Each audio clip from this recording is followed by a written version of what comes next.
mazhab Wahabi itu sesat atau tidak, Ahlus Sunnah atau bukan? Ya begini, ini sebenarnya sudah pernah saya terangkan ya, mungkin tidak menonton YouTube atau belum diunggah, saya lupa, tentang Wahabi. Pertama yang harus diketahui, Wahabi itu ada dua macam. Ada Wahabi Khawarij, Abdul Wahab ya, bin Sulaiman, itu Al-Khariji, Khawarij, itu yang sesat karena mereka mengkafirkan kita semuanya. Ada yang Muhammad bin Abdul Wahab, itu Wahabi yang sekarang ada di Saudi Arabia. Itu memang zaman tahun 20-an 30-an tuh, ketika Wahabi atau pemerintah Saudi baru terbentuk, mereka kerjasama dengan ulama Wahabi, itu keras sekali akan membongkar makam Nabi ya, akan memindahkan makam Nabi, semua wirid dilarang dan sebagainya, keras sekali, sehingga berdirilah NU ya, merespon itu, dan ormas-ormas di dunia keberatan dengan langkah Wahabi. Dalam perundingan akhirnya berhasil, tapi kemudian dilanjutkan oleh generasi yang kurang mengenal Wahabi. Sampai sekarang ini pun ada yang mencaci maki Wahabi, menganggap sesat Wahabi, menganggap Wahabi bukan Ahlus Sunnah. Sebagai Muslim saya sangat keberatan. Saya bukan Wahabi, jelas bukan Wahabi, tapi tidak rela kalau saudara kita dicaci maki. Saudara kita Wahabi yang ada di Saudi Arabia dan sekitarnya itu adalah Wahabi yang Ahlus Sunnah. Kalau tidak sama dengan kita, tidak usah jauh-jauh, bukan Wahabi, NU dengan Muhammadiyah pun banyak perbedaan. Tapi kan tidak boleh mencerca, tidak boleh mencela. Wahabi iblis, Wahabi sesat. Panjenengan pernah haji atau tidak? Pernah umroh atau tidak? Mustahil Allah Subhanahu wa ta'ala rela Masjidil Haram dan Masjid Nabawi diimami oleh iblis.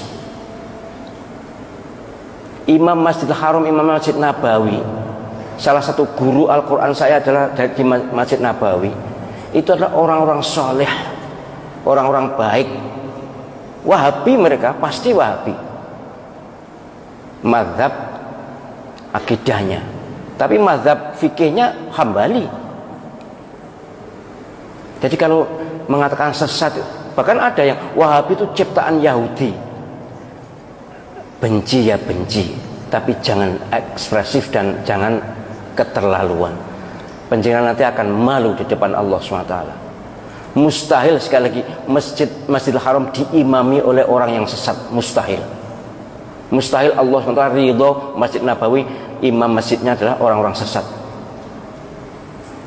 Saya tuh bahkan, karena saya akrab juga dengan Syekh Abdul Rahman As-Sudais, Syekh akrab saya dengan mereka. Mereka tuh bahkan dalam persepsi saya orang yang paling awal masuk surga di antara orang yang hidup sekarang ini. Bersih lahir batin. Bahwa amaliyahnya kita tidak setuju, ya banyak. Kalau tidak setuju banyak. Mereka tidak wirid bersama-sama sudah sholat itu juga, ya mereka pahamnya seperti itu. Sholat subuh tidak kunut, ya seperti itu. Lalu kenapa? Ini memang sangat diprovokasikan ini. Kayaknya dikompori oleh Syiah. Syiah memang musuh bebuyutan Wahabi. Saya malah mohon maaf ya, andai saja yang di Masjidil Haram dan Masjid Nabawi itu bukan Wahabi, kayaknya nanti tiang-tiang masjid itu sudah dipuja-puja. Saya menangi loh. Menangi apa sih? Ngalami aku dewe. Menangi itu tahu.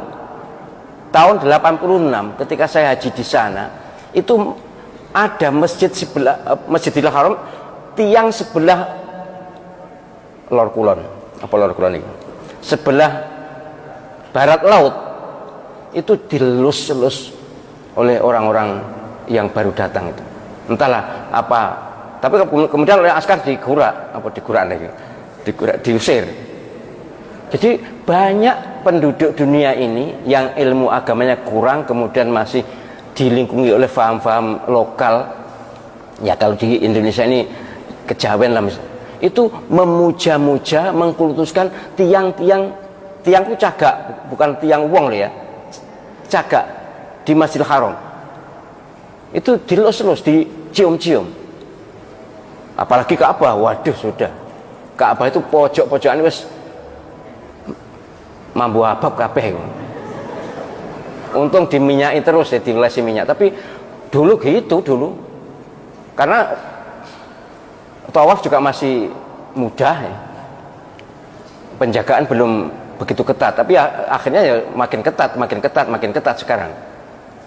Sudah tidak ada lagi pemujaan pada tiang Masjidil Haram, itu tidak ada lagi. Yang mencuri-curi memang masih ada, misalnya Makom Ibrahim itu ada yang mencium-cium, ngelus-ngelus, kemudian dengan sapu tangan lalu diusapkan muka, masih ada. Itu kok umpama ditoleransi bisa seperti makam Imam Syafi'i di Mesir.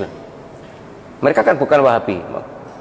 Imam Malik, Imam Syafi'i yang terkenal di Mesir, mazhab fikihnya, mazhab akidahnya Asy'ariyah, Mesir. Itu makam Imam Syafi'i saya tahu dengan mata kepala sendiri. Waduh, digunakan tawaf. Ya kalau saya mengingung, memang tidak seketat di Saudi. Kemudian ada orang yang kirim surat, yang makam dia kirim surat. Kemudian ada naruh uang, segala macam jenis ritual mirip kejawen. Jadi sekali lagi saya mohon penjenengan, ya kita tentu sebagai orang yang di Indonesia, kita ikut ulama Indonesia, ijtihad mereka bagus, kita ikuti. Ahlus sunnah wal jamaah. Tapi kita juga harus ngerti kata ahlus sunnah wal jamaah itu kalau bidang akidah memang Asy'ari. Itu pun 400 tahun setelah Imam Asy'ari wafat loh. Saya tulis di disertasi itu. Jadi istilah ahlus sunnah wal jamaah itu bukan Imam Asy'ari langsung. Imam Abul Hasan al Asy'ari itu tokoh ahlus sunnah wal jamaah yang diidolakan dengan Abu Mansur al Maturidi. Tapi sebenarnya yang membuat istilah faham ahlus sunnah wal jamaah, membuat nama itu bukan Imam al Asy'ari sendiri. Ada berikutnya, ulama berikutnya. Nah, ahlus sunnah wal jamaah yang kita labelkan pada semua orang yang bukan Syiah atau Sunni, itu ahlus sunnah wal jamaah yang berbasis hadis ma'ana alaihi wa ashabi itu. Siapa yang ikut Nabi dan para sahabat itu ahlus sunnah wal jamaah. Ada yang menyebut ahlus sunnah saja, ada yang menyebut ahlus sunnah wal jamaah. Oh, nah, ahlus sunnah wal jamaah NU. Iyalah NU ahlus sunnah wal jamaah, tapi bukan hanya NU. Yang ahlus sunnah wal jamaah itu bukan hanya NU.